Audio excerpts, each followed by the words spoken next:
औज़ुबिल्लाहिमिनश्शैतानिर्रजीम बिस्मिल्लाहिर्रहमानिर्रहीम। अस्सलाम वालेकुम डियर स्टूडेंट्स, मुझे उम्मीद है कि आप सब खैरियत से होंगे।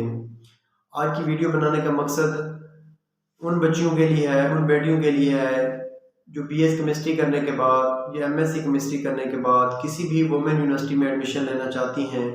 तो इंशाल्लाह इस वीडियो में उन तमाम यूनिवर्सिटीज़ के आपको नाम बताएंगे, उनका फ़ीस स्ट्रक्चर बताएंगे और उनके टेस्ट के बारे में बताएंगे। तो आज सबसे पहले क्वेश्चन ऑफ द डे की तरफ चलते हैं। तो क्वेश्चन ऑफ द डे ये है, जब भी मैं किसी कॉलेज, किसी यूनिवर्सिटी या ऑफिस मेरे पास बच्चे विजिट करते हैं तो उनका सिर्फ एक ही क्वेश्चन होता है कि हमें स्पेशलाइजेशन किस चीज़ में करनी चाहिए, ऑर्गेनिक में करनी चाहिए, इनऑर्गेनिक में करनी चाहिए, बायोकेमिस्ट्री में करनी चाहिए। तो उनको सिर्फ मैं एक ही आंसर दूंगा। इस क्वेश्चन का सिर्फ एक ही आंसर है कि आप उस चीज़ में स्पेशलाइजेशन करें जिसमें आपका इंटरेस्ट सबसे ज़्यादा हो। जिस चीज़ में आपका इंटरेस्ट सबसे ज़्यादा होता है आप उस चीज़ में सबसे ज़्यादा परफॉर्म कर सकते हैं। तो जिस चीज़ में इंटरेस्ट ज़्यादा हो आप उस चीज़ में स्पेशलाइजेशन करें, उस चीज़ में आप एमफिल करें, या फिर आप सेचुरेशन देखें कि कहाँ पे सेचुरेशन ज़्यादा है और कहाँ पे सेचुरेशन जो है वो कम है। और इंशाल्लाह इस वीडियो में आपको केमिस्ट्री की जॉब्स के बारे में भी बताएंगे कि केमिस्ट्री करने के बाद, बीएस केमिस्ट्री करने के बाद, एमएससी केमिस्ट्री करने के बाद या एमफिल केमिस्ट्री करने के बाद कहाँ पे आपकी जॉब जो है वो पॉसिबल है, किस सेक्टर में आपकी जॉब हो सकती है। तो चलते हैं यूनिवर्सिटीज़ की तरफ। देखें, सबसे पहले हमारे पास है वुमेन यूनिवर्सिटी मुल्तान। ये मुल्तान में है और गवर्नमेंट सेक्टर का इदारा है। इसकी फ़ीस जो है हमारे पास तकरीबन 45,000 रुपये पर सेमेस्टर इसकी फ़ी है और ये गेट जनरल भी एलिजिबल होता है और यूनिवर्सिटी अपना टेस्ट भी लेती है। दूसरे नंबर पे हमारे पास है लाहौर में LCWU, Lahore college for women university. इसकी भी सेम फीस है और ये यूनिवर्सिटी जो है अपना टेस्ट लेती है।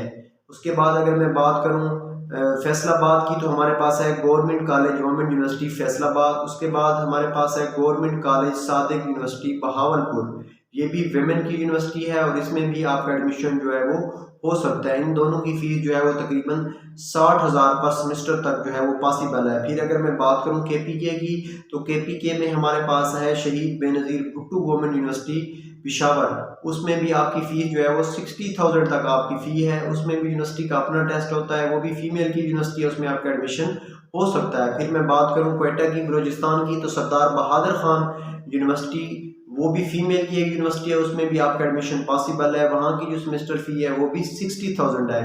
फिर मैं बात करूँ रावलपिंडी की, तो रावलपिंडी में फातिमा जिन्नाह वुमेन यूनिवर्सिटी रावलपिंडी है, जिसकी फ़ी जो है वो तकरीबन 60,000 है और वहाँ पे भी गेट बेस पे भी आप अप्लाई कर सकते हैं और यूनिवर्सिटी अपना टेस्ट भी लेती है। फिर मैं बात करूँ सियालकोट की, तो government college women university Sialkot में भी आप BS केमिस्ट्री करने के बाद या MSc केमिस्ट्री करने के बाद एमफिल में एडमिशन जो है वो आप ले सकती हैं। इसके बाद हमारे पास इस्लामाबाद में है इस्लामिक इंटरनेशनल यूनिवर्सिटी इस्लामाबाद। इसकी फ़ी जो है वो तकरीबन 77,000 पर सेमेस्टर है। इसमें भी आपका एडमिशन पॉसिबल है, इसमें भी आपका एडमिशन जो है वो हो सकता है। फिर मैं बात करूं लाहौर की, तो लाहौर में किनेड कॉलेज के नाम से एक इदारा है, इसमें भी आपका एडमिशन पॉसिबल है। वहाँ पे जो पर सेमेस्टर फ़ी है वो आपकी 60,000 पर सेमेस्टर फ़ी होगी। उसमें भी आप गेट बेस पे भी अप्लाई कर सकती हैं और जो यूनिवर्सिटी टेस्ट है वो भी पॉसिबल होता है, उसमें भी आपका एडमिशन जो है वो हो सकता है।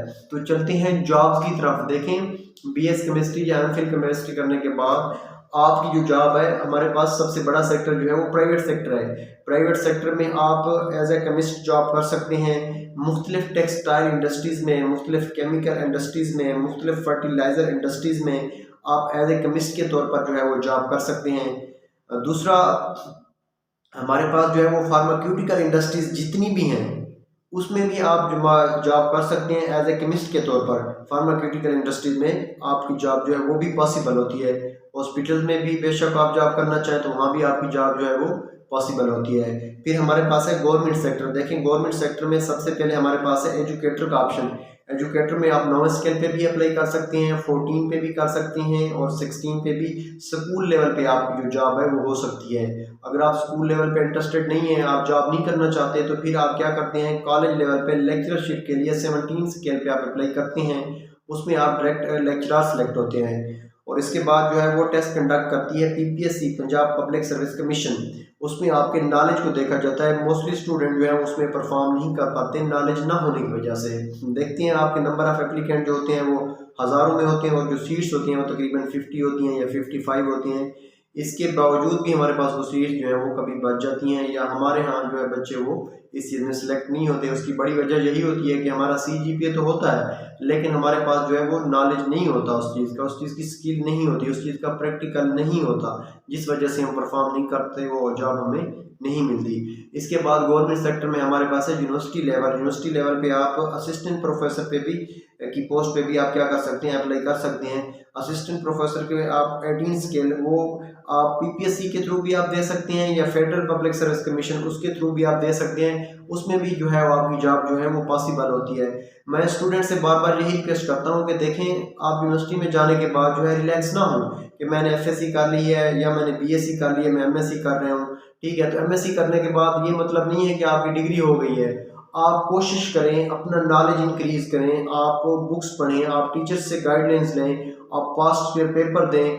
हमारे यहाँ अक्सर हमारा कल्चर यही है कि जब हमें जॉब नहीं मिलती, जब हम बेरोजगार हो जाते हैं, फिर हम टेस्ट की तरफ दौड़ते हैं। ड्यूरिंग स्टडी हमारा स्टडी की तरफ भी फोकस नहीं होता और टेस्ट की तरफ भी नहीं होता। ड्यूरिंग स्टडी आप टीचर से गाइडलाइन लें कि सर मैंने federal public service commission FPSC जिसे कहते हैं उसका एग्ज़ाम देना है, तो मैं क्या करूं, उसकी तैयारी मैं कैसे करूं, किस चैप्टर से आएंगे उसके क्वेश्चन और किस क्लास से क्वेश्चन उसके आ सकते हैं। सर मैंने PPSC का एग्ज़ाम देना है, सर मैंने कम्पिटिटिव एग्ज़ाम देना है, मैंने डायरेक्ट लेक्चरशिप की जॉब करनी है, तो उसकी तैयारी जो है वो मैं कैसे करूं, उसकी तैयारी कैसे पॉसिबल है।